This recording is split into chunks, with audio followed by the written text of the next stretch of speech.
Sa iba pang mga mahalagang balita, hinamon ni Senador Chis Cordero si DOJ Secretary Leila de Lima na harapin ang reklamong ibinabato sa kanya ng Iglesia ni Cristo. Kabilang na dito ang tahasang pakikialam ni de Lima sa internal affairs ng Iglesia ni Cristo. Giit ni Escudero, ito lamang ang tanging paraan para lumitaw ang totoong motibo ni de Lima. Suportado rin ni Escudero ang paninindigan ng Iglesia ni Cristo na mas dapat munang bigyan ng pansin ni de Lima ang pagbibigay ng hustisya sa SAF 44 kaysa manghimasok sa panloob na isong sangkot ang Iglesia ni Cristo.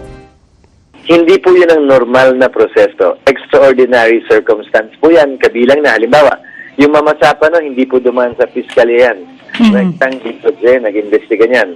Yung kay Napoles, rectang DOJ din po nag-imbestiga dyan. At hindi po dumaan sa piskalya. Bihirang ginagawa yan, palaging kino-question, pero usually, sa mga malalaki at tinatawag nating sensational na kaso,